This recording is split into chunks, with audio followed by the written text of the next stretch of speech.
noches, bienvenidos, bienvenidas todas a este seminario multidisciplinario de Ciencias de la Salud. El día de hoy vamos a tocar un tema muy interesante para todo el mundo, al igual como lo hicimos la vez pasada, desde 7 diferentes puntos de vista, todos ellos de la salud. Primero quisiera, antes de seguir adelante, muy brevemente hacer una pequeña intro. Me gustaría primero que levanten la mano aquellas personas que no estuvieron en el seminario anterior, por favor, los que no estuvieron.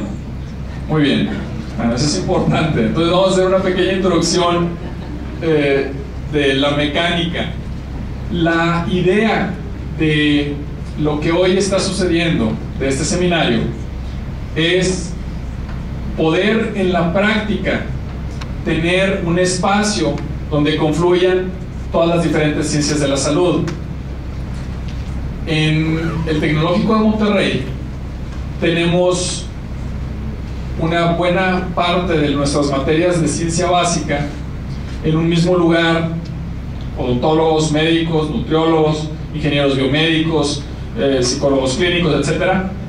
Y pues suceden trabajos en equipo, suceden solución de problemas integrales, pero eso sucede en una etapa temprana de la carrera. La idea de tener estos seminarios multidisciplinarios es involucrar a algunos expertos que nos hablen de un tema y también a estudiantes de semestres más altos que ya conocen mucho mejor lo que hacen sus disciplinas y poder aprender y abordar desde los diferentes puntos de vista este mismo problema. Lo que ocurre en la vida profesional de nosotros es que tenemos que tratar problemas en forma multidisciplinaria, y el generar estos espacios precisamente tiene por objeto eso, abordarlos así, aprender un poquito de lo mío, sí, pero mucho más de los demás, aprender el lenguaje, aprender qué es lo que hacen las diferentes disciplinas y llevar a cabo este enfoque como parte de nuestro entrenamiento para poder al final del camino tener la mejor atención que podamos para lo que nos debemos, que son nuestros pacientes. Esa es básicamente la intención de esto. Entonces, bueno, los detalles se los dará ahorita la licenciada Sofía Guerra. Les va a platicar un poquito de la dinámica. Ya se había platicado la vez pasada, pero en atención a que hay varias personas que no han venido la vez pasada, pues les dará una pequeña introducción. Adelante, por favor.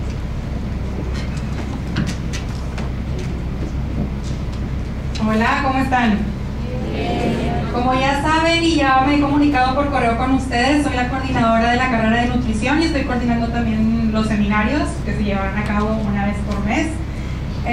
Como muchos de ustedes no asistieron y me han estado preguntando, la pregunta más común es cómo adquiero la constancia o qué necesito para tenerla, y se requiere asistir a 3 sesiones del seminario.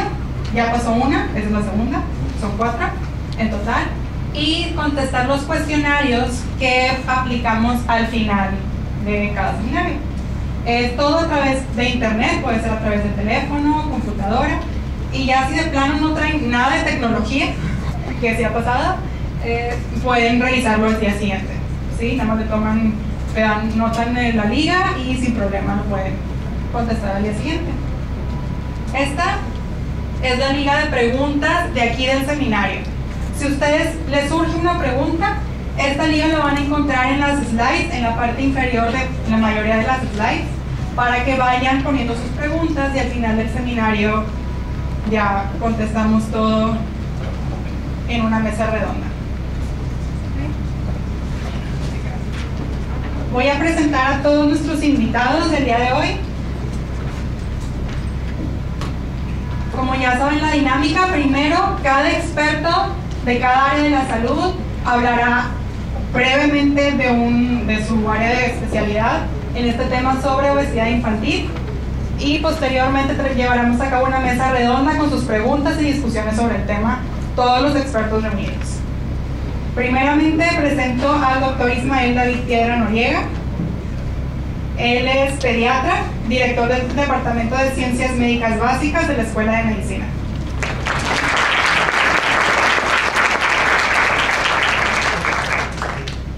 La licenciada María Luisa Martínez Cárdenas es nutrióloga del Instituto de Bienestar Integral, es exalumna de la carrera de Nutrición y Bienestar Integral del Tecnológico de Monterrey de la primera generación, tiene máster en Nutrición y Metabolismo por la Universidad de Barcelona y es profesora de nuestra carrera.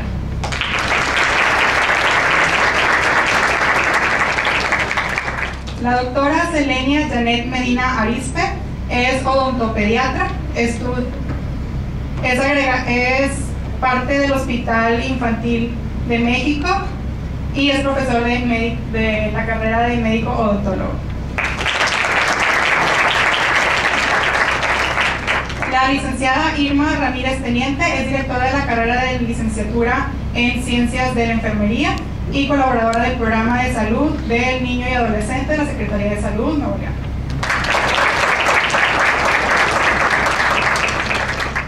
El ingeniero Agustín Emanuel Carvajal Rivera es director de la carrera de Ingeniería Biomédica y estudiante de doctorado en electrónica con enfoque en tecnología biomédica. La licenciada María Luisa Tinajero Laredo es psicóloga clínica, especialista en trastornos de la conducta alimentaria, coordinadora del Departamento de Psicología de la Clínica Comenzar de Nuevo, con 13 años de experiencia en trastornos de la conducta alimentaria.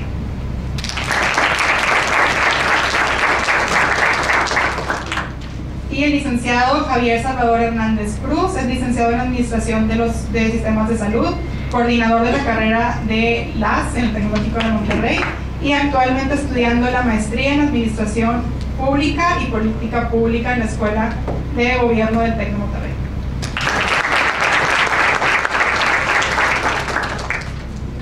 Pues comenzamos con el primer enfoque, que es el enfoque médico de obesidad infantil con el doctor Piedra. Buenas tardes, noches a todos. Vamos a empezar a ver un panorama general de la obesidad infantil a través de esta presentación. Y quiero comentarles que durante las últimas décadas se ha visto un incremento, a veces se ha duplicado y en otros rangos de edad se ha triplicado la cantidad de niños obesos que existen en el mundo. Esta estadística, por ejemplo, es una estadística internacional donde hemos visto, fíjense, de 2 a 5 años, hace 10 años había el 5% de niños con sobrepeso y obesidad y actualmente estamos cerca del 12% de ellos. En la edad que más se triplicó es de 6 a 11 años y si se fijan, entre más edad, más es la incidencia de obesidad infantil y aspectos relacionados con esta enfermedad. Vamos a ver que en medicina nosotros los pediatras tenemos un indicador que nos sirve mucho porque es el más fácil de hacer, es el que nos da más información, que se llama el índice de masa corporal.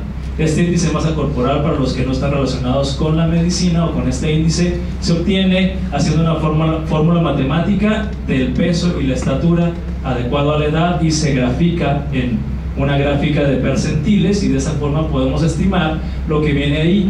Nosotros si encontramos a un niño que está en percentil 85 o más, pero menor de 95, nosotros le llamamos que el niño está en sobrepeso. Pero si el índice de masa corporal está en 95 o mayor, tenemos que el niño ya está en obesidad. Entonces estamos hablando de estos índices donde el peso está muy por encima de la estatura promedio, donde pone al niño en una serie de riesgos y tenemos todavía, imagínense, tenemos el índice corporal en percentil 99, que sería el más alto, donde está elevadísimo el riesgo que tiene un niño, imagínense un niño de 2 años, ya con riesgo de tener un infarto, de tener diabetes, de tener alguna complicación grave en su salud a edades muy tempranas y ahí se requiere una intervención urgente. Las condiciones que tienen estos niños en su salud son bastante graves. Imagínense niños entre 2 y 6 años con problemas de alto colesterol.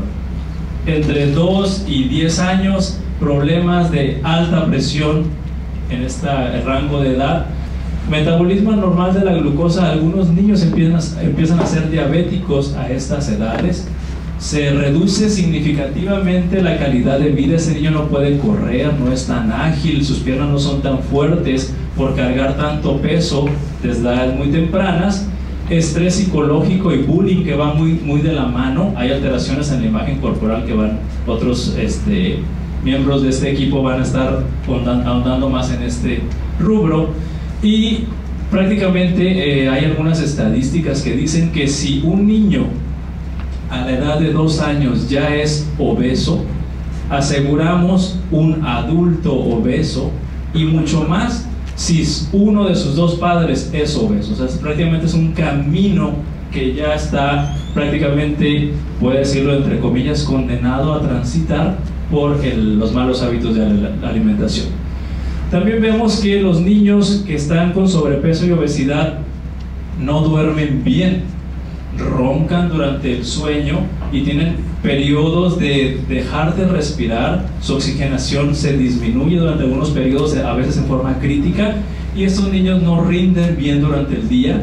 A veces está relacionado a otras alteraciones como fracaso escolar, se quedan dormidos, andan de mal humor, entre otras cosas. Complicaciones por el metabolismo anormal de las grasas y metabolismo anormal de los carbohidratos o del azúcar. También el hígado empieza a formar, empieza a tener alteraciones, y también se han relacionado que los niños obesos tienen más incidencia de asma. Y ahora, ¿alguien me puede decir en 10 segundos qué hacer? ¿Qué medidas se les ocurre que podemos hacer que sea de bajo costo y de alta efectividad? ¿Alguna idea? ¿Nadie? Ejercicio, escuché por ahí. Ejercicio. Bueno. Educación y ejercicio. Tenemos ahí 2 alternativas. Y vamos a ver las alternativas que tenemos como equipo de salud. Se necesita cambios a nivel social y cultural. Por ejemplo, se necesitan nuevas normas, nuevas leyes, políticas para regular la industria alimentaria con la publicidad. Por ejemplo, les quiero comentar que a nadie de nosotros nos pidieron permiso para meter en nuestra mente que para una fiesta se necesitan papas y refrescos. ¿Sí? Todos lo hacemos. La publicidad nos metió esa idea en la cabeza, y ahorita les aseguro que no hay ninguna fiesta sin papas y refrescos. Sí, hasta se ponen de acuerdo, no, tú traes las papas, tú traes el refresco, etc. Ya es algo natural y no nos pidieron permiso para meternos esa idea en la cabeza. Bueno, cada vez se hacen más esfuerzos porque los productos alimenticios tengan una etiqueta con las calorías y los porcentajes de grasa saturada, el sodio y demás, pero aún no se define cuánto porcentaje de azúcar es saludable en las bebidas. Y nos tomamos unos refrescotes con un chorro de azúcar y pues saben muy ricos definitivamente, y acostumbramos a los niños desde edades muy tempranas a disfrutarlos. Y bueno, las acciones que tenemos son 3. Tenemos acción primaria, secundaria y terciaria, pero tienen que estar involucrados los médicos, los maestros, los papás y también los niños. Por ejemplo, la prevención primaria, necesitamos ayudar a las personas a que tengan una dieta lo más saludable posible, y para eso necesitamos educación, hábitos de actividad física regular, y en esta parte de prevención primaria no nos estamos enfocando en lograr una talla o un peso específico, simplemente es lograr que en casa y escuela se estimule una alimentación saludable. En prevención secundaria tenemos ahora sí, ya tenemos al niño emproblemado, que necesitamos esfuerzos para que el niño que está en sobrepeso o en obesidad logre tener un peso saludable. Ya en la última fase de nuestra acción terapéutica multidisciplinaria tenemos la participación de todo el equipo, donde tenemos que hacer una actividad física como parte de la vida diaria, crear ambientes donde se dispongan alimentos muy saludables, mensajes, tenemos que pedirle al gobierno como sociedad que haga más mensajes de hacer ejercicio y alimentación saludable, y ayudar a que en las escuelas no vendan cosas chatarra, y creo que desde hace varios años ya en nuestro país se están haciendo esos esfuerzos, pero todo esto tenemos que consolidarlo mucho más, porque si no lo hacemos tenemos que ya entrar en la prevención terciaria, que es ahora sí arreglar lo descompuesto. Si el niño está descompuesto en su salud, imagínense, ya cada vez más hay artículos en la medicina que hablan de cirugía para bajar de peso en niños. También medicamentos para bajar de peso en niños, porque la situación está muy grave y esto definitivamente estamos convencidos que incrementa mucho los costos, incrementa mucho, o más bien aumenta el riesgo de enfermedades que van a generar otros gastos y van a repercutir mucho en la calidad de vida de los niños. Bueno, hasta aquí es mi participación.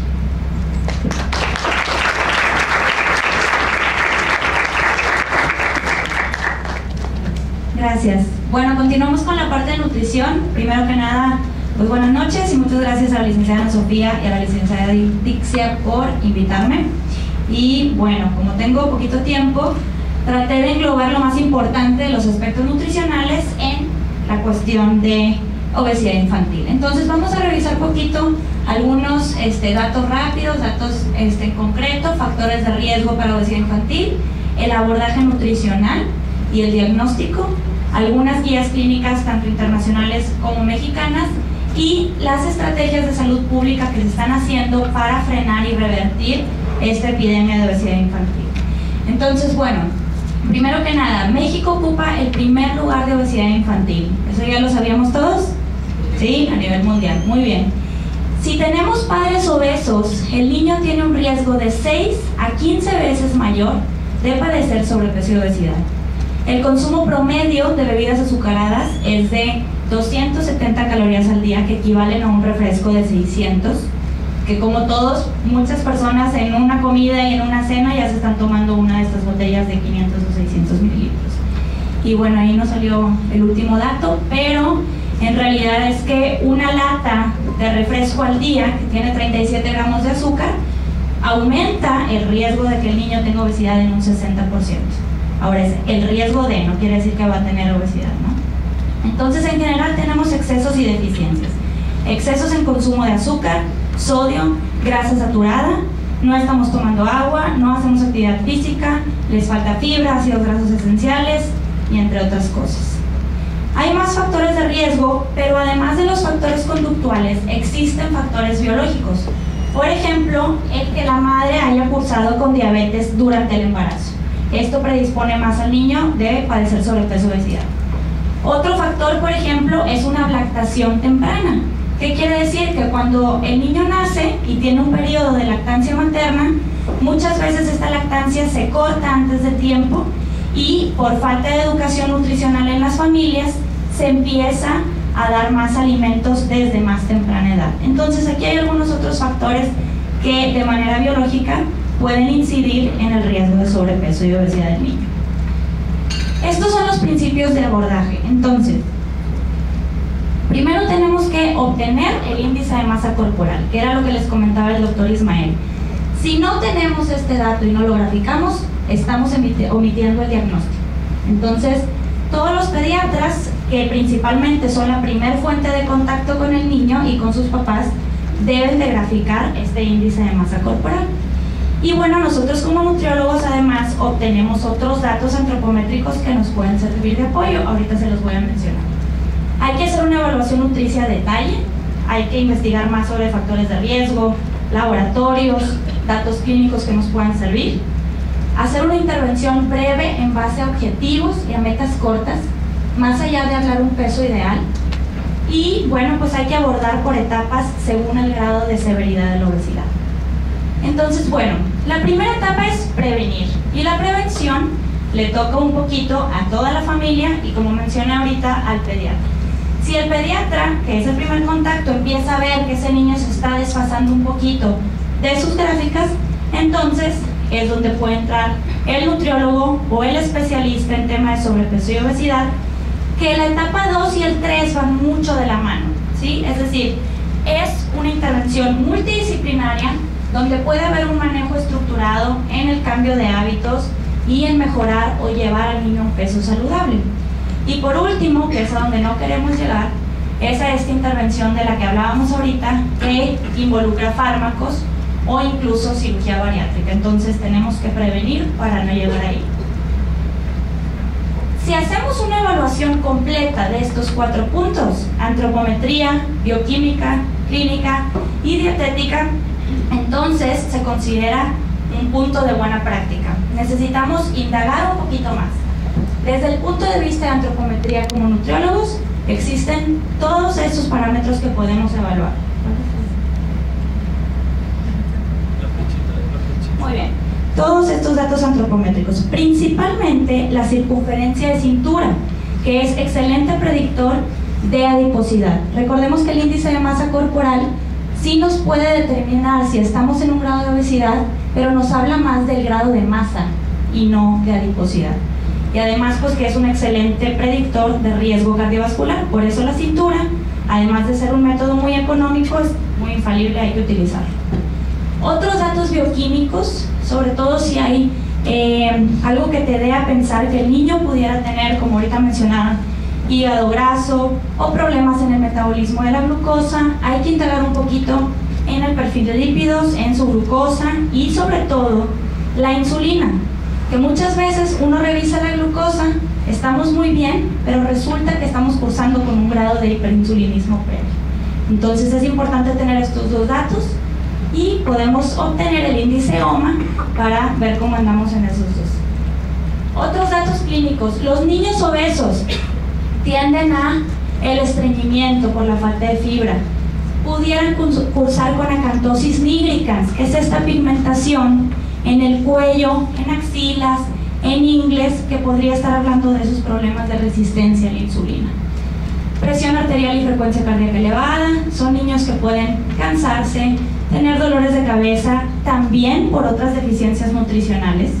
Entonces el niño obeso no quiere decir que no tenga alguna deficiencia de cierta vitamina, ¿okay? Menor tolerancia al ejercicio, que le duelen las articulaciones, y es un niño que podemos ver que batalla en su marcha, que camina diferente, que al levantarse del piso se va a apoyar en su rodilla, por ejemplo. Entonces todos estos datos, de manera cualitativa, conforme el niño vaya avanzando, podemos ir viendo que está mejorando desde ese punto de vista.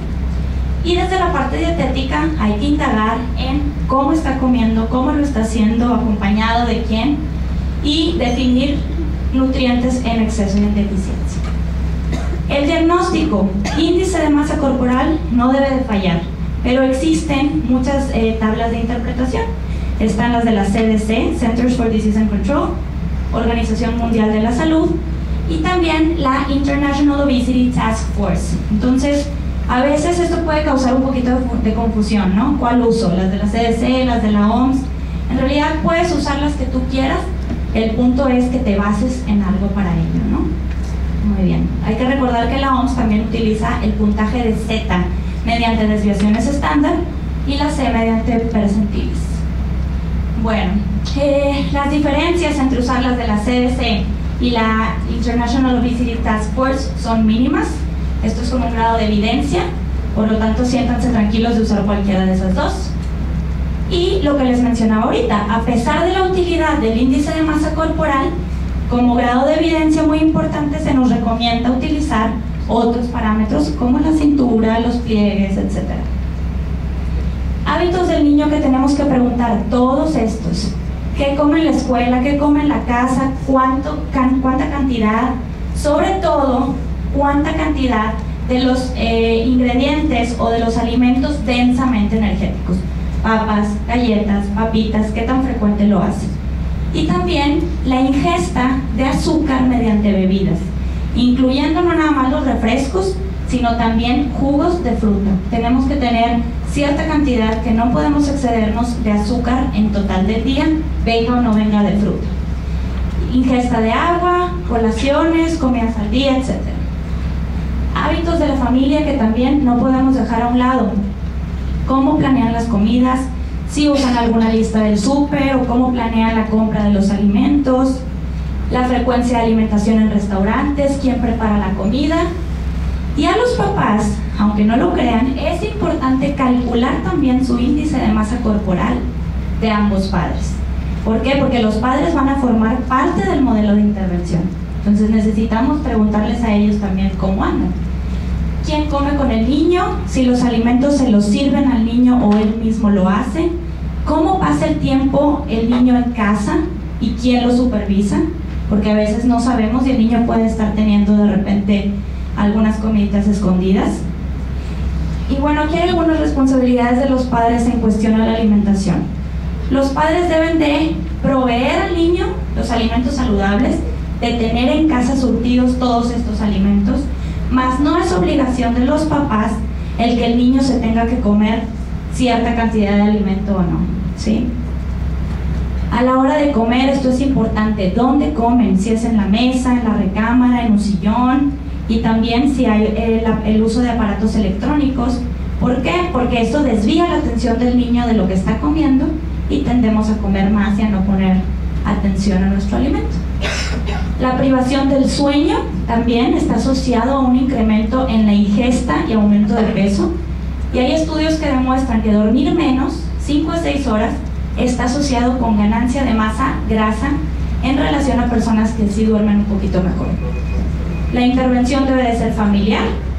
Podemos mantener o disminuir el peso del niño, y esto va a determinar o se va a determinar dependiendo de los factores de riesgo que tenga el niño. Una pérdida de peso de medio kilo al mes es algo saludable en un niño, por ejemplo. Y a veces la pérdida de peso es mucho mayor cuando eliminamos un simple factor como quitar el refresco de la dieta. Entonces a veces no controlamos que el niño vaya a perder más peso, pero bueno. Necesitamos fijar objetivos con el niño que sean medibles, específicos, reales, no andar nada más dándole la dieta al niño y ya, sino hacer pequeñas intervenciones. Y bueno, la Academia de Nutrición y Dietética y también programas y evidencia a nivel mexicano recomiendan que tenemos que hacer estos programas en conjunto, multidisciplinarios, tal y como lo estamos abordando hoy en día en la sesión. Existen requerimientos energéticos para la población mexicana. Se puede utilizar esto, se puede utilizar diversas fórmulas. Sin embargo, lo más aterrizado es trabajar, o lo más práctico realmente, es trabajar con hábitos con los niños. Necesitamos usar todas estas herramientas de apoyo, proveer ideas de alimentación saludable, el uso de las redes sociales incluso nos podrían apoyar bastante, una tarjeta con hábitos a mejorar, que se vaya revisando cada cita, pláticas educativas a niños y familiares. Bueno, este es por ejemplo un diario de alimentación que nos puede servir como monitoreo. Cambios básicos que se tienen que trabajar con los niños, así sencillos, en vez de jugos y refrescos, bueno, ya saben, tomar agua, evitar preparaciones que no son saludables, cuidar los azúcares escondidos en los productos, que están como jarabe de fructosa y otros. Y esto también desde el punto de vista nutricional, a veces como nutriólogos nos da mucho miedo cortar los carbohidratos en el niño y subir las proteínas. Entonces estos son rangos seguros que nos comparte la Academia de Nutrición y Dietética. Podemos llegar incluso a un 45% de carbohidratos y en proteína hasta un 20% o 30% en los niños más grandes. Entonces que no nos dé miedito un poquito en ese sentido. ¿Qué se está haciendo en materia de salud pública? Eso sería para otra clase completa. Bueno, en México, en Estados Unidos, en el Reino Unido y en otras partes existen estos programas multidisciplinarios donde se abordan estrategias conductuales, estrategias de actividad física y cambios de hábitos de alimentación. Estos son algunos, por ejemplo el 5 Pasos de México, el Let's Move de Michelle Obama y el Mind, Exercise, Nutrition, Do It de United Kingdom. Reformas públicas que se están haciendo, impuestos, por ejemplo, sobre los refrescos, en México, en Finlandia, en Hungría también, y en Francia me llamó la atención esto, en refrescos, impuestos en refrescos y también en bebidas con edulcorantes. ¿Qué quiere decir esto? Que la solución no es que si no tomas un refresco regular te vayas por el dietético, sino que tenemos que tomar agua, ¿verdad? Entonces aquí pusieron el impuesto parejo. En Nueva York, por ejemplo, otro cambio que hicieron, una reforma, es que en el estado de Nueva York ningún establecimiento que vende alimentos puede dar un refresco mayor, en un contenedor mayor, a 16 onzas, bajo la premisa de que si nos sirven una porción mayor tendemos a tomárnoslo todo. Entonces, máximo esto. Y bueno, les comparto la bibliografía y he terminado. Gracias.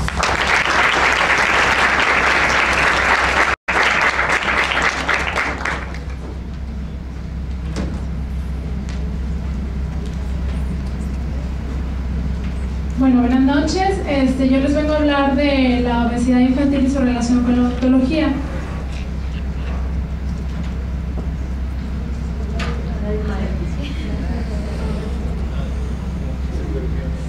Se cambia. Bueno, es ahí, atrás.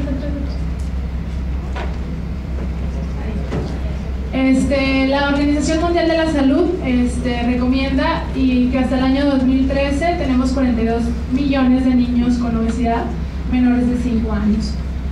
Actualmente en México tenemos una prevalencia de un 8% en la encuesta nacional de salud que se realizó en el año 2006, y vemos en esta gráfica que se mantuvo desde el año de la década de los 90. Entonces, como ya lo había comentado el doctor, la obesidad es una entidad patológica que se caracteriza por el exceso de grasa en el cuerpo arriba de un percentil 95 de índice de masa corporal a la edad y sexo del paciente. Entonces tenemos que la principal dieta que tiene un paciente obeso es una alta dieta en carbohidratos, que incluye un nivel alto de sacarosa, en el cual los refrescos están involucrados directamente con el incremento del riesgo de la caries dental. A su vez tenemos que la caries dental pues es una enfermedad multifactorial, donde se destruyen los tejidos duros del diente, y también está muy involucrado la higiene bucal. Si el paciente tiene una ingesta alta de refresco y no realiza su higiene bucal de manera adecuada, pues entonces la lesión de caries va a comenzar. También está muy involucrado las superficies dentales, como lo que vemos en esta foto. Esta es una foto de un paciente de 4 años, donde observamos múltiples lesiones blancas, que son el inicio de la lesión cariosa, la cual que si continúa el paciente con obesidad ingiriendo jugos, refrescos, leche con azúcar, pues va a llegar a cavitarse.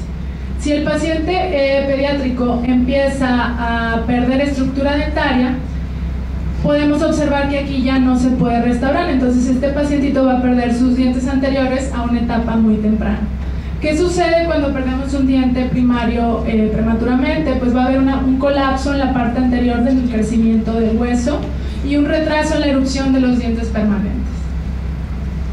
Entonces, cada vez que tengamos un paciente con obesidad en nuestra consulta, hay que realizar la evaluación de riesgo a caries. Esta es una evaluación sistemática de la presencia e intensidad de factores contribuyentes en la aparición de caries dental, diseñada para estimar la susceptibilidad a presentar la enfermedad y nos ayuda a determinar las estrategias de prevención y tratamiento.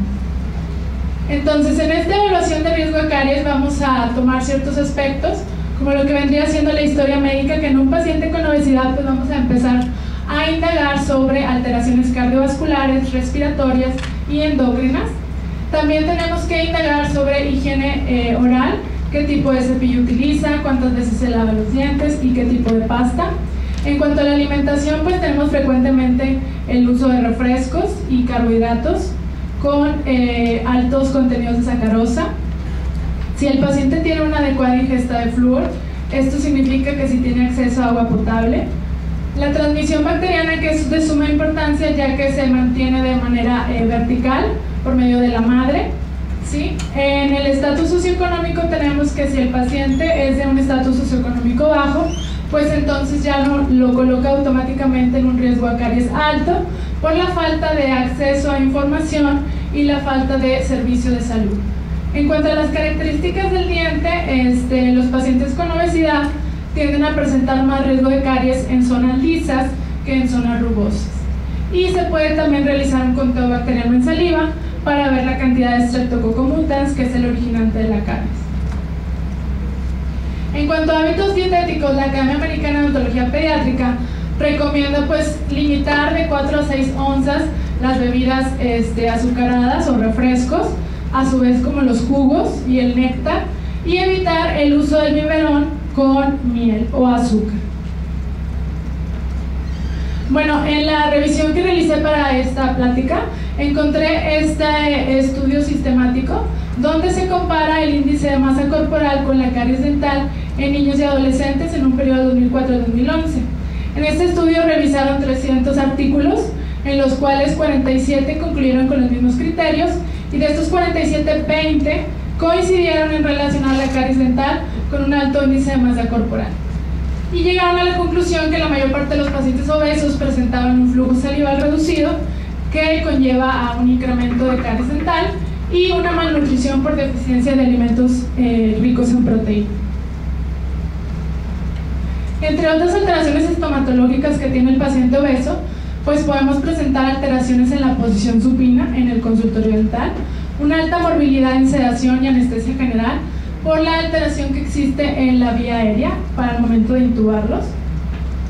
También podemos presentar hipertensión arterial infantil, en el cual vamos a tener alteraciones con el uso del vasoconstrictor.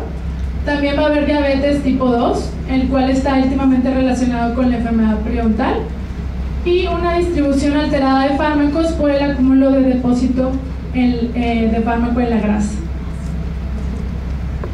También vamos a encontrar alteraciones en el patrón del crecimiento dentofacial y una apnea obstructiva del sueño, la cual se define como un cese de la respiración durante el sueño, y esto conlleva un bajo rendimiento escolar.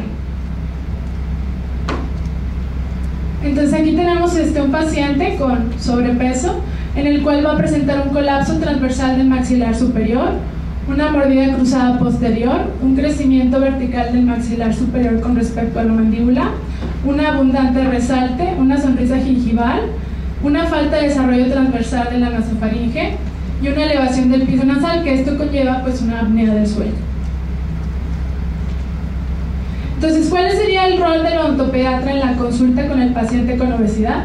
Pues primero que nada, reconocer los padres con obesidad, porque sabemos ampliamente que un padre con obesidad pues va a formar hábitos alimenticios perniciosos y por lo tanto un niño con obesidad. Indagar sobre los hábitos alimenticios de nuestros pacientes y sobre todo educar al familiar y asesorar sobre la dieta balanceada y la higiene dental adecuada, y también fomentar actividad física en el paciente. Tratar de prescribir medicamentos libres de azúcar. Sabemos que los jarabes y las emulsiones pues tienen un alto contenido de azúcar y esto favorece la aparición de caries. El monitoreo de índice de masa corporal en cada cita. El odontopediatra pues administra medicamentos al cual se tienen que realizar por medio del peso del paciente. Entonces encontré varios estudios donde decía que los niños en un lapso de 9 a 12 años acudían más frecuente al odontólogo que al pediatra. Entonces es ahí donde el odontopediatra puede canalizar al paciente obeso con el profesional de la salud adecuado para su correcto tratamiento. Eso sería todo. Muchas gracias.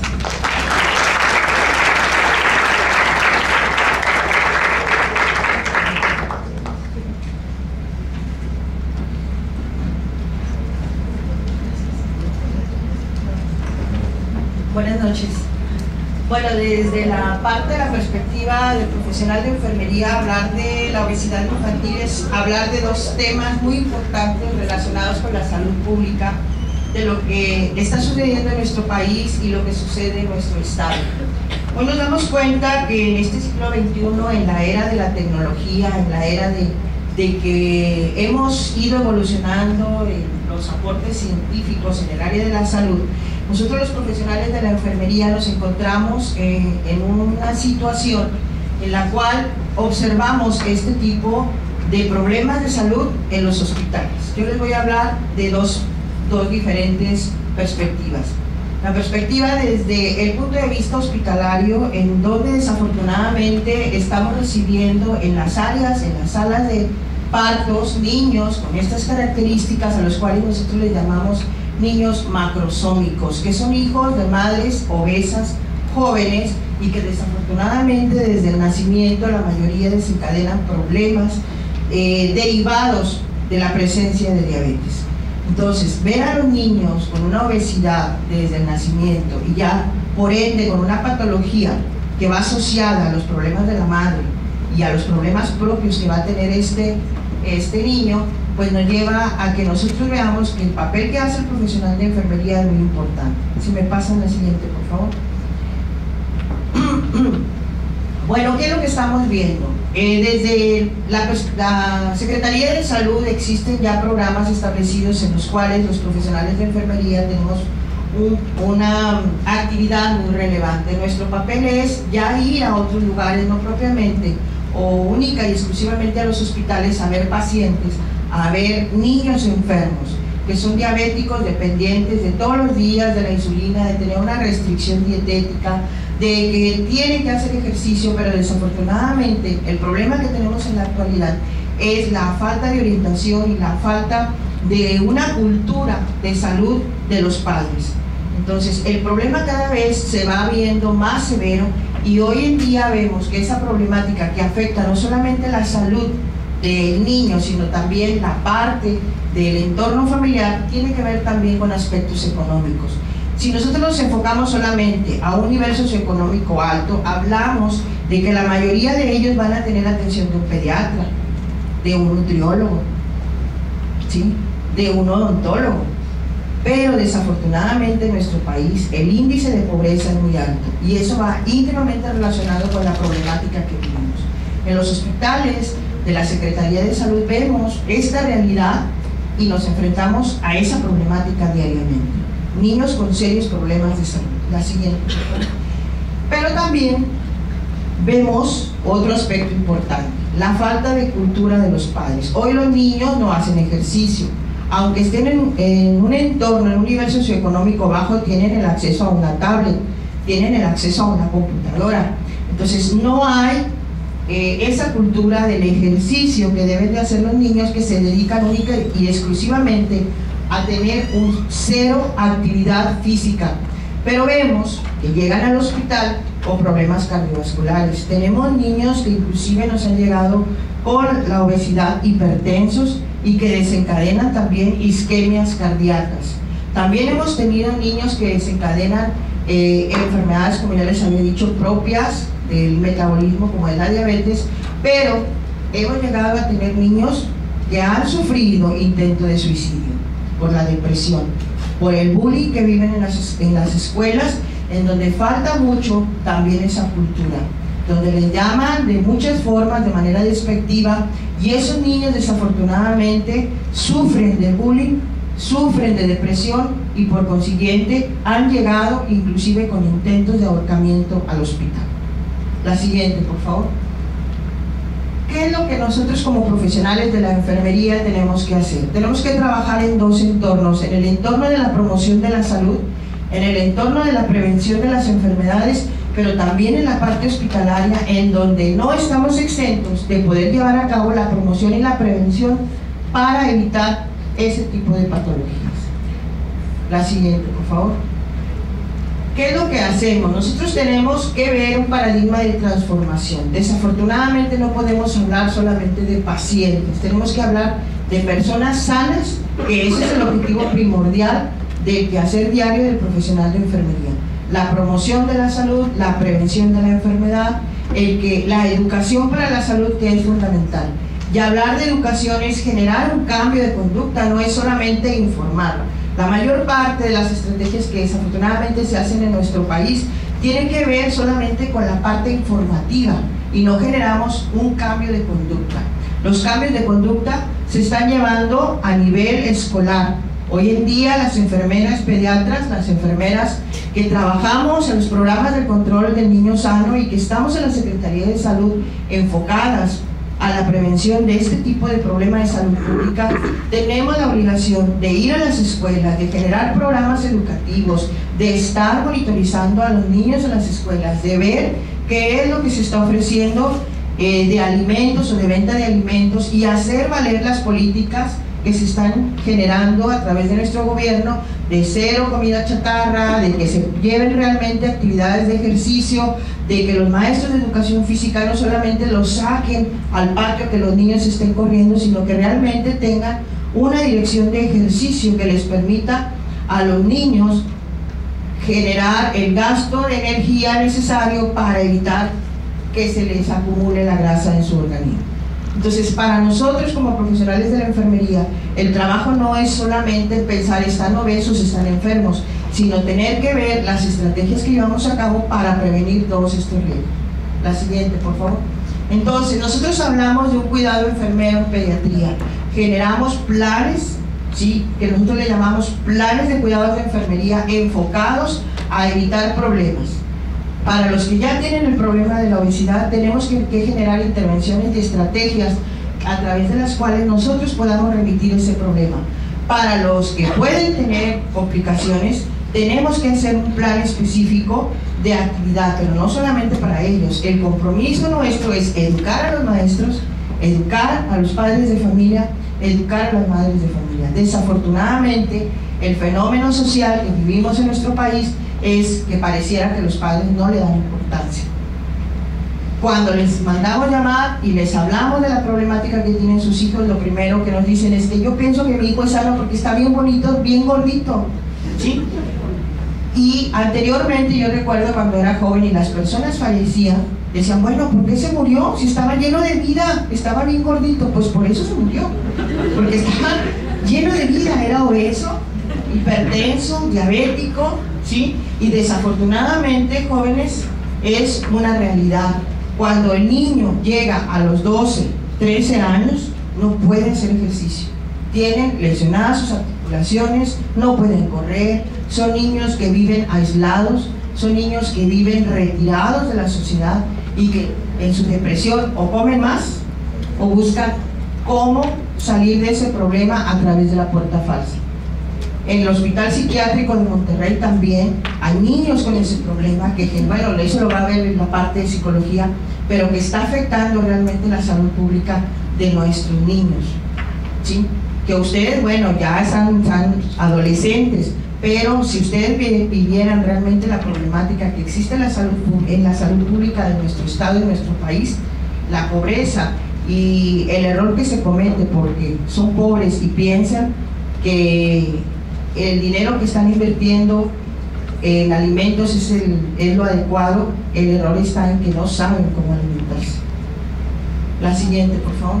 Entonces, ¿cuál es el problema que nosotros tenemos como profesionales de la enfermería? El que tenemos que atender personas cada vez más enfermas a más temprana edad en los hospitales y que desafortunadamente el índice de mortalidad que tienen es muy elevado. Muchísimas gracias.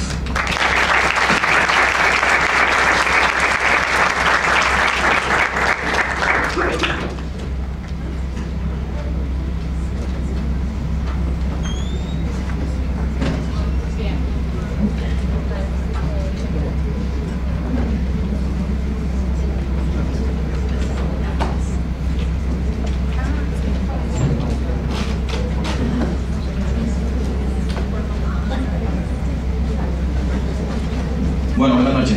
¿Me escuchan todos? ¿Qué les han parecido los temas hasta ahorita? Pues bastante interesantes, ¿no? Nos da una perspectiva más o menos general de cuáles son las causas y cuáles son algunas de las consecuencias más graves que existen para la prevalencia de obesidad en niños tan pequeños. De hecho, a mí me sorprende que conforme ha pasado el tiempo se va viendo las noticias como es que cada vez más y más niños presentan estos síntomas que pues cuando yo era más pequeño no era tan común. Que se ven sobre todo en redes sociales y cosas por el estilo de casos pues, bastante tristes de niños de 10, 12 años que están falleciendo porque les dio un ataque cardíaco, que es algo que es simplemente sorprendente. Bueno, desde mi perspectiva, ya ahorita vimos cuáles son las causas, cuáles son las consecuencias, cuáles son los triggers que llevan al desenvolvimiento de la obesidad en niños tan pequeños. Si lo queremos ver desde un punto de vista más ingenieril, nuestros cuerpos son como pequeñas fabriquitas, ¿sí? Fabriquitas que producen calor, que producen energía, que producen emociones, que producen muchas cosas, ¿no? Para que este proceso, que es el bloque que está ahí en medio, pueda darse, requiere un input o una entrada de energía. Esa energía se da a través de alimentos, ¿no? Y es el proceso que genera el cuerpo, pues es todo lo que nosotros vivimos, hacemos diariamente. Pero cuando este sistema en particular empieza a tener una retroalimentación no adecuada, la retroalimentación es, por ejemplo, lo que estaban mencionando ahorita, la atención que se le da por parte de los padres de familia, la atención que se le da por parte de todos los profesionales de la salud, es cuando empieza a fallar el sistema. Y hablando específicamente de la obesidad de niños pequeños, es el consumo excesivo de calorías. Eso ya ahorita quedó bastante claro, ¿no? Pero el problema es que tenemos un input muy grande de energía, pero tenemos un bajo nivel de actividad física. Es decir, el niño está comiendo mucho, pero no está utilizando esa energía. ¿Y qué es lo que hace el cuerpo? Pues la almacena. Ahora, el cuerpo humano es un sistema sumamente complejo. Si lo queremos reducir a un sistema muy simple, simplemente no se puede. Es algo muy complejo que requiere, por lo mismo, tecnología muy sofisticada para poder analizarse. Bueno, ahora, ¿cómo puede intervenir la tecnología biomédica para la prevención, para el diagnóstico, para el tratamiento de la obesidad infantil? Son tres aspectos sumamente importantes. El primero es el monitoreo de la actividad física. Yo creo que todos estamos de acuerdo que si hiciéramos un poquito más de ejercicio no tendríamos tanto problema, porque si estamos comiendo pero lo estamos gastando, entonces nuestro sistema, el cuerpo, no va a tener problema en utilizar esa energía que estamos adquiriendo. Por supuesto, el monitoreo de parámetros fisiológicos, es decir, del electrocardiograma, de la oxigenación de la sangre, del peso, de muchos factores que puede tener el infante. Y por supuesto también el monitoreo de comportamientos alimenticios. Ahorita estábamos viendo que a los niños que presentan este tipo de situación hay que darles un monitoreo muy cercano para que puedan llegar a la meta de disminución de peso y vivan una vida más sana. Ahora, hablando de tecnología de punta, los smartphones. Ahorita yo veo que todos aquí tenemos pues una computadora o un smartphone, ¿no? Ya dependiendo si ustedes son de Android o son de iOS, pero los smartphones, al final de cuentas. Apple fue el que empezó con esta tendencia en el 2007 con la introducción del primer iPhone. Digo, ya existían smartphones, pero no de la misma manera ni tan comunes como los vemos ahorita, antes de la emergencia del iPhone. Y este tipo de tecnología incluye tecnología microelectrónica, específicamente los dispositivos llamados MEMS, que son Microelectromechanical Devices o Systems, que son como maquinitas mecánicas y electrónicas muy chiquitas, de tamaño 1000 veces menor que el tamaño de un cabello humano. Y a raíz de estas microtecnologías se pueden poner en esos dispositivos que llevamos a todos lados con nosotros sensores de avanzada que incluyen podómetros, acelerómetros, ascensores inerciales y demás. Y por supuesto el GPS. Ahora, también este tipo de dispositivos incluye procesadores muy especializados que permiten tener una mejor medición de los datos que se obtienen en cada momento que se está cargando el dispositivo. Por supuesto también está lo que ahorita estos años, este año en particular va a estar muy de moda con Wearable Technology, que es por ejemplo con los smartwatches, que ya ven de que Samsung ha lanzado en los últimos años y Apple se supone que por fin va a lanzar este año su reloj. Esto se debe sobre todo a la introducción de Flexible Electronics, es decir, dispositivos electrónicos flexibles que se adaptan a la forma del cuerpo, que son ultra delgados y alargables, que se pueden extender, que son flexibles y el circuito mantiene su funcionamiento. Por supuesto, esta tecnología que se puede usar, que nos ponemos los relojes por ejemplo, tiene que ser sensible a variables fisiológicas, a lo que decimos ahorita, el electrocardiograma, el oxígeno, la respiración, el ritmo respiratorio, la glucosa sanguínea. Sin embargo, todavía hay muchas cosas que se pueden hacer. No crean de que esto es así de que ya va a salir, ya salieron los relojes o apenas va a salir de Apple y ya es todo lo que se puede hacer. No, son muchísimas cosas, porque este tipo de sensores, este tipo de tecnología en particular deben ser sensores muy especializados, que no sean invasivos, que sean portables y básicamente que no estorben a la persona, que pueda realizar sus acciones, que pueda seguir su vida, que pueda mantener el nivel y calidad de vida que lleva hasta ese momento sin necesidad de tener que estar sufriendo por andar cargando un aparato, un dispositivo para que le esté midiendo, para que le esté monitoreando. Ahí por ejemplo en la foto vemos un lente de contacto que tiene un arreglo de sensores y a través de ese arreglo de sensores por ejemplo se puede determinar la cantidad de glucosa que tiene el paciente en determinado momento en la sangre. Y bueno, esta tecnología debe ser capaz, hablando en el contexto de monitoreo para niños que tienen problemas de obesidad, monitoreo de la ingesta de alimentos, es decir, que tanta cantidad está ingiriendo el niño, la masticación, porque es importante también de que el niño mantenga cierta calidad de masticación, la actividad gástrica para ver cómo se está dando el proceso de digestión, la cantidad y calidad de comida, y por supuesto la composición química para asegurarnos o que se asegure que el niño sigue la dieta que le está especificando. Ahora, algo muy importante que tenemos que tomar en cuenta para el monitoreo o supervisión de este tipo de pacientes es la ubicuidad de Internet inalámbrico, con la aparición de esto que se llama Internet of Things, que todos los dispositivos que ahorita tenemos están conectados a Internet. Ya al rato van a ver que hasta la licuadora va a estar conectada al Internet y va a mandar tweets de que oye, tengo tu smoothie listo en la mesa, ¿no? Sí, porque de hecho ven que hay refrigeradoras que tienen aplicaciones de Twitter, de Facebook, que digo, no sé para qué puedes ocupar Twitter del refrigerador. También tenemos que tomar en cuenta que estos dispositivos van a ser aparatos que van a ser autorregulados. No quiero decir que van a ser conscientes de sí mismos, porque ahí nos vamos a meter ya en otra cosa un poquito más de sci-fi y más psicodélica, pero estos aparatos van a prever nuestras necesidades a partir de nuestros propios patrones del historial que nosotros tenemos y del medio ambiente en el que se encuentran.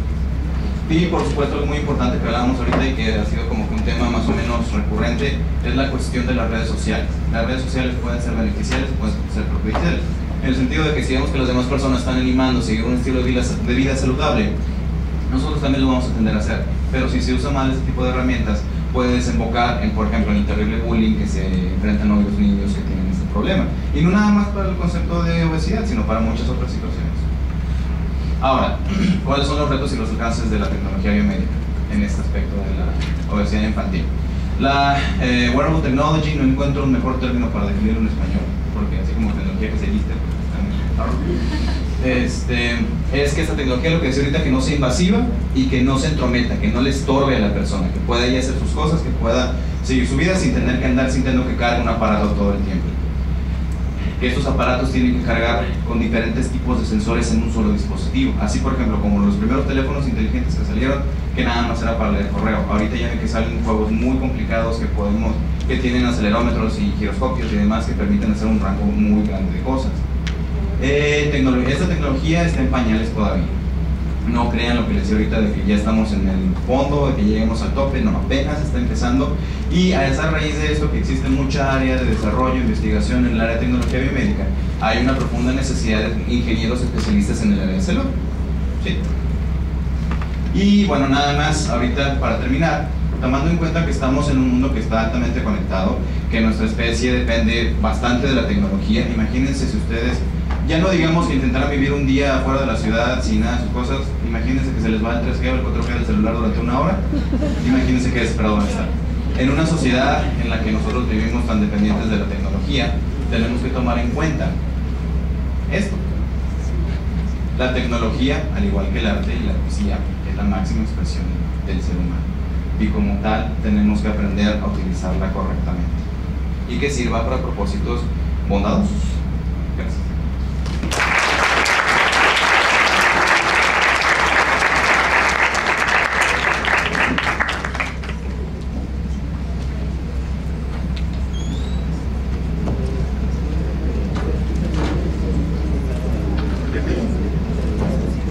Buenas tardes. Noches, ya no sé. Okay. Bueno, ¿cuál es el papel de un psicólogo en la obesidad infantil o para abordar un paciente con obesidad infantil? Prácticamente va a ser un trabajo que va a incluir a la familia. Obviamente tiene que incluir al paciente dependiendo de la edad, pero el trabajo del psicólogo es el cambio de la conducta y el cambio del pensamiento del paciente respecto a la comida, al cuerpo y al peso, ¿ok? Ya hemos hablado acerca de la obesidad, los tipos de obesidad, la ingesta, los factores o los principales factores, o por qué es importante que un terapeuta o un psicólogo sepa los factores de la obesidad infantil. Pues porque tenemos que modificar todas esas conductas, ¿sí? A la hora de trabajar con pacientes, niños principalmente, lo más importante va a ser el cambio de la conducta. No hay un pensamiento más abstracto como para llegar a un análisis profundo, psicodinámico, psicoanalítico del por qué come. ¿Sí? No podemos hablar de que está sustituyendo necesidades más profundas en comer, ¿sí? Tendríamos que estar hablando ya de un paciente adolescente para poder llegar a un tipo de terapia más enfocada al análisis. Aquí vamos a trabajar o vamos a enseñar algunas conductas o algunas estrategias para el cambio de la conducta con la comida, con el cuerpo y con el peso.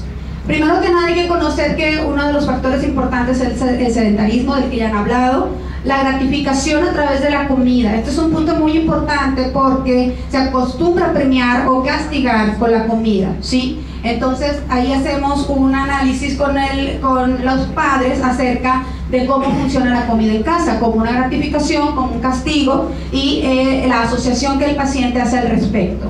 Exceso de alimentación de la madre durante el periodo prenatal, la desnutrición o mala alimentación de la madre durante el embarazo, también está comprobado que es un factor que propicia la obesidad.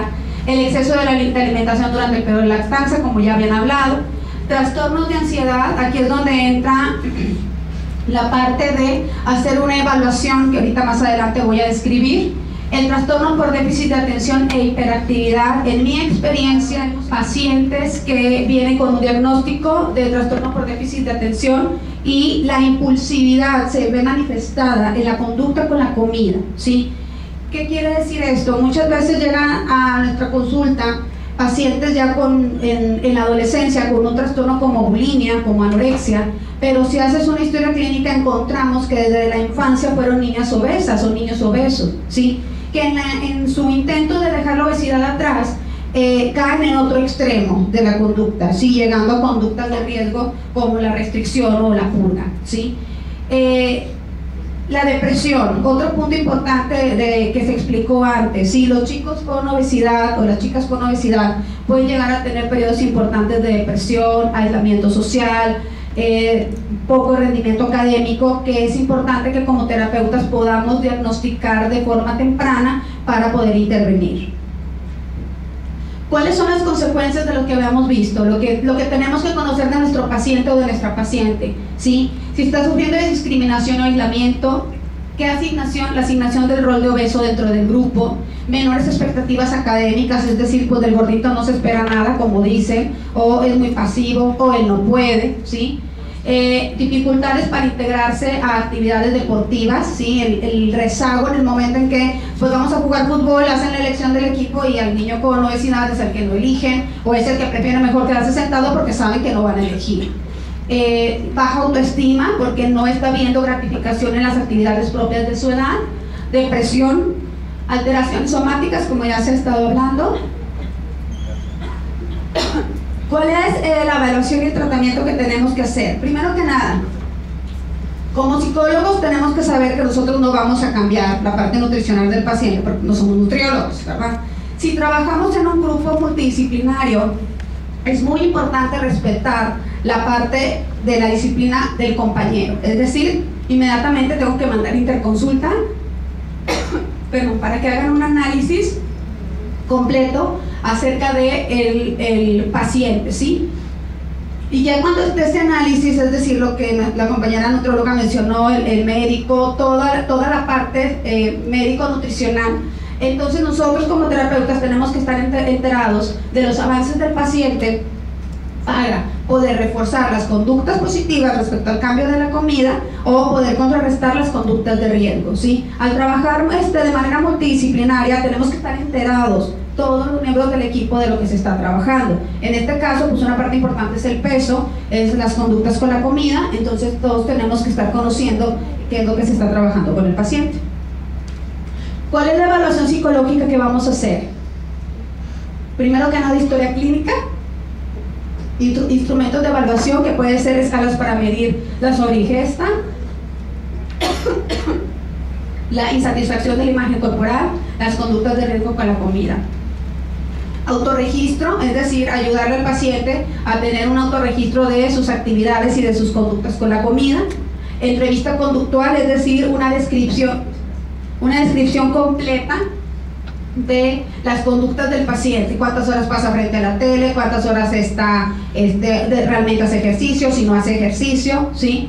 y empezar a trabajar con la parte de la psicopatología, si existe, es decir, descartar o confirmar o hacer un diagnóstico diferencial de alguna otra comorbilidad como el trastorno de ansiedad por separación, depresión, trastorno de ansiedad generalizado, TDA o un trastorno de la conducta alimentaria, ¿sí? ¿Qué tratamiento podemos utilizar? Tenemos que trabajar también con los padres, ¿sí? Es decir, conocer la cultura de la familia. En mi experiencia yo he visto chicas llegar a mi consultorio en un trastorno de la conducta alimentaria, pero que vienen pasando por una obesidad, ¿sí?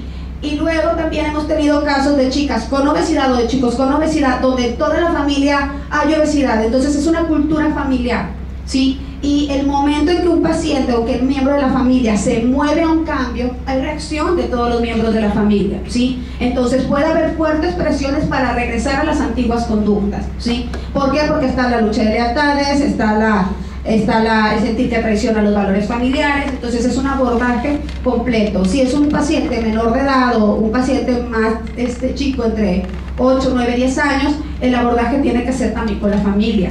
Autoobservación de la conducta de comer, es decir, hacer conciencia de lo que está comiendo, los autorregistros, modificación del estilo de comer, modelamiento de los tiempos de comida, situaciones de riesgo que incitan a comer, qué situaciones hay que me ofrecen comida, que en la escuela, en una fiesta, psicoeducación de los beneficios de la actividad física, fijar metas de la actividad física realista, como ya lo realizaban, plan de actividad física regular, de preferencia ejercicio en grupo si se trata de niños, controlar las barreras psicológicas para el ejercicio, la flojera, la falta de motivación, me aburro, etcétera, trabajar en los beneficios, regulación de las sensaciones corporales, es muy importante. El paciente con obesidad identifica que está saciado hasta que tuvo una sobreingesta, entonces tenemos que trabajar en la regularización nuevamente de las sensaciones corporales para que aprenda a identificar una sensación corporal de saciedad con porciones normales. Distinguir entre hambre física y hambre emocional, ¿sí? Es decir, cuando tiene situaciones de estrés y piensa que tiene hambre, pues reconocer que a lo mejor son situaciones o los cambios fisiológicos propios de la emoción. Hacer frente a la ansiedad por la comida, ser consciente de las excusas y trampas, aprender a parar el pensamiento dicotómico, es decir, bueno, estoy a dieta, ya me comí, me salí del menú, entonces rompo todo el menú y voy a comer de más, ¿sí? Aprender a prestar más atención a la conducta que al peso, ¿sí? Desarrollar habilidades de comunicación en la familia, es decir, que no haya miedo de decir me comí esto de más para que se pueda intervenir. Reforzamiento positivo ante los cambios, evitar el castigo de te comiste la galleta, vete a tu cuarto, te quito la herba, te quito la tablet, no es un castigo porque no pudo cumplir con el menú, sino reforzar el que sí puede. Llevar una dieta equilibrada y mantener la motivación al cambio, este es el punto más importante. En cuanto a la imagen corporal, es importante hacer ejercicios frente al espejo, que el niño o el adolescente vaya viendo los cambios positivos de su cuerpo, la silueta, trabajar sobre la silueta ideal o peso ideal, cuál es la expectativa de a qué va a llegar, reforzar los cambios positivos, medir prendas de ropa más adecuada a la disminución de peso, que eso motiva mucho, ver que están usando ropa de menor talla o que les queda mejor, o bien usan una ropa que ya es de moda, que antes no podían usar. Explorar expectativas del cuerpo en mantenimiento, ¿sí? Que están esperando de cómo va a ser su cuerpo en mantenimiento. Y considero que la meta más importante a mantener en el tratamiento es la motivación en el paciente. El paciente con obesidad tiende a desmotivarse rápidamente si no logra los cambios con el tiempo que él planea, o si no se ve como él quiere verse o como él idealizó verse. Entonces, parte del trabajo psicológico es hacer un abordaje cognitivo-conductual o un abordaje de cambio de conducta para lograr las metas nutricionales. Por mi parte es todo. Muchas gracias.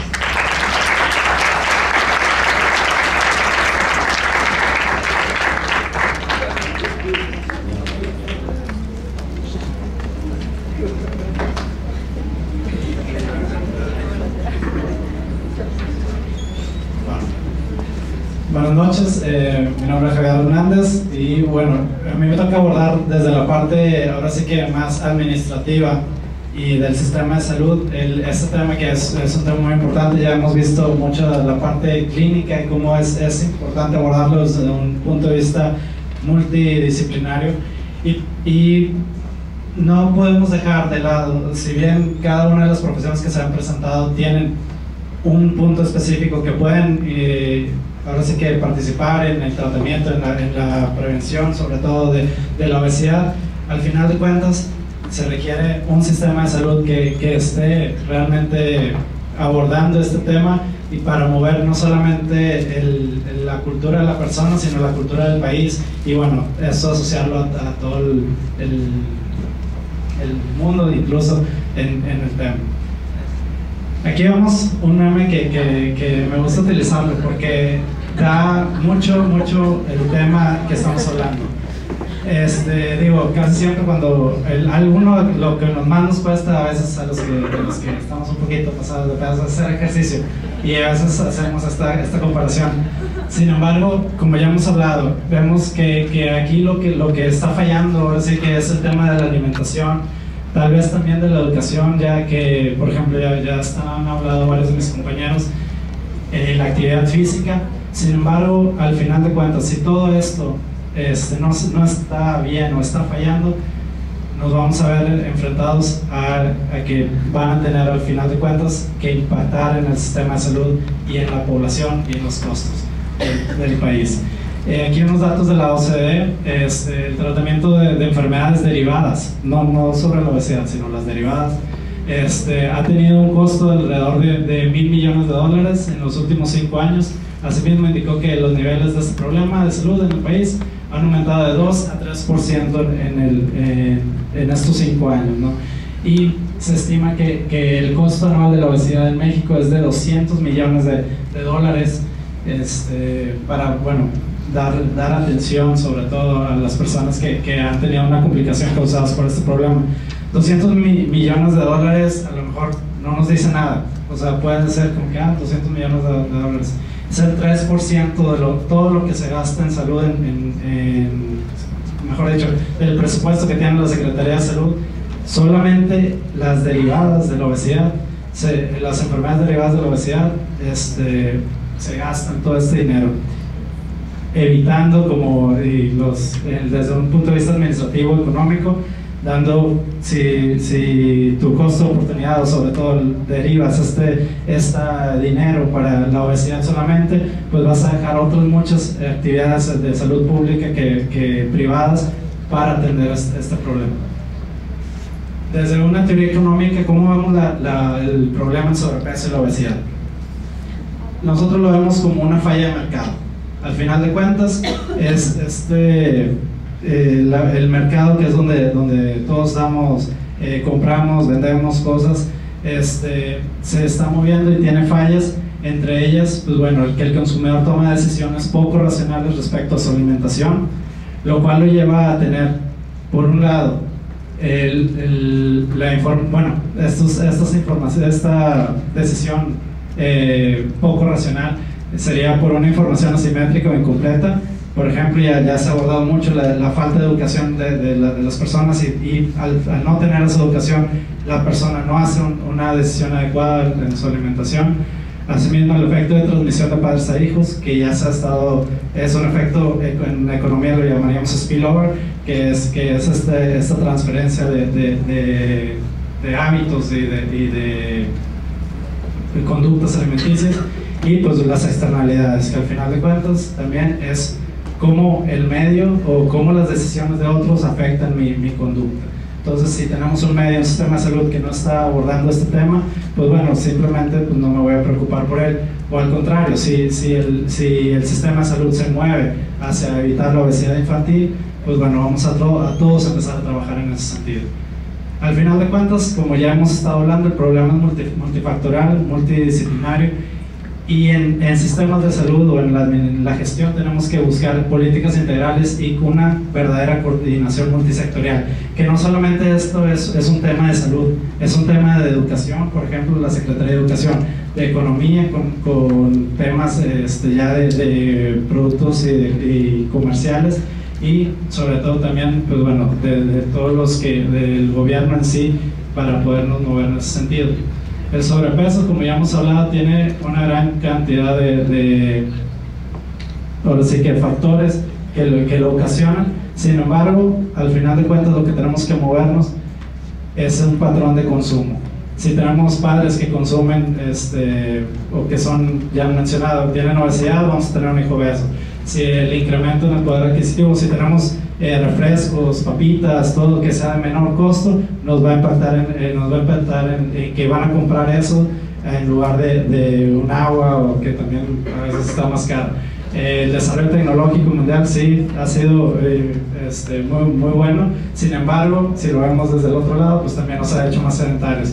El incremento en el consumo de comida rápida, la disminución del tiempo disponible para preparar alimentos, y bueno, todo esto que ya se ha mencionado, al final de cuentas afecta nuestro patrón de consumo en la población, y por tanto, pues bueno, nos impacta en el sistema de salud.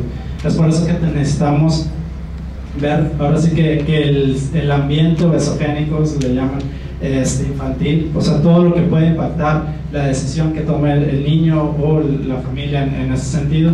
Y pues bueno, vemos desde el punto más alto, pues al final de cuentas son políticas sociales y políticas nacionales que hay que hacer en este sentido, políticas organizacionales, comerciales, que puedan evitar que haya más obesidad infantil. Y bueno, las demás ya se han hablado de cambios en la educación escolar y cambios en la familia, y que al final de cuentas pues van a tener, nos va a dar un niño más sano. ¿Qué se ha hecho? Aunque ya se platicaba un poquito ya sobre esto, en nuestro sistema de salud en México, pues gravámenes o impuestos a refrescos y alimentos chatarra, también ya mucho más, con mayor control en la publicidad de los mismos. Mejora la atención médica en esta materia, y algo que apenas hace 2 años se lanzó, la Estrategia Nacional para la Prevención y el Control de Sobrepeso y Obesidad, de sobrepeso, la obesidad y la diabetes, que aquí se les presento un poquito los ejes rectores. Principalmente es como un resumen de todo lo que hemos hablado. Hay que movernos en el área de salud pública con la prevención.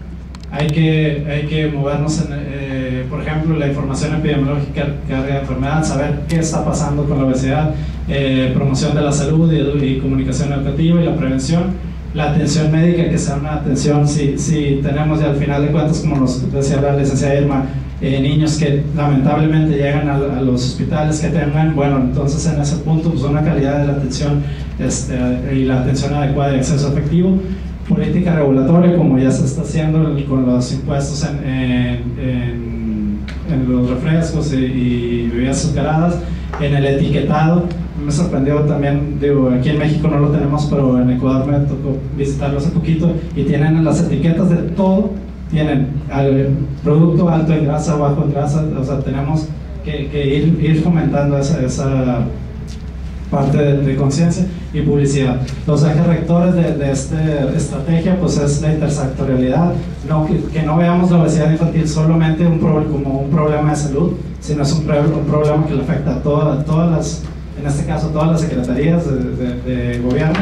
La corresponsabilidad que tenemos ante el tema, la evaluación y rendimiento de cuentas, o sea, decir la verdad en todo lo que está pasando, para ahora sí incrementar la conciencia pública individual sobre la obesidad y su asociación con enfermedades crónicas no transmisibles, orientar el sistema de salud hacia la detección temprana, o sea, pasar de lo que es la atención a realmente ser un sistema de salud que se enfoque en la prevención y resolver y controlar en el primer contacto, como ya mencionaban, si el pediatra, el ortopediatra son los primeros contactos de ese niño, pues que tengan esa habilidad, esa oportunidad de pasarlos al siguiente nivel de atención o al equipo multidisciplinario de salud, para que, bueno, al final de cuentas estabilizamos la incidencia de obesidad, que pues bueno, lamentablemente tenemos el honroso primer lugar en obesidad infantil, y todo eso se tiene que alinear, ahora sí, que para poder lograrlo.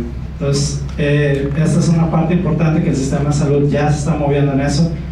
Nos va a llevar un tiempo implementarlo y que se implemente bien, pero bueno, ahí es parte de la visión administrativa. Tenemos que, ahora sí, que hacer realidad esto junto con todo el equipo de salud, y no solo verlo como un problema mío de que pues me falta dinero para otras cosas, sino cómo en equipo vamos a incidir en este tema.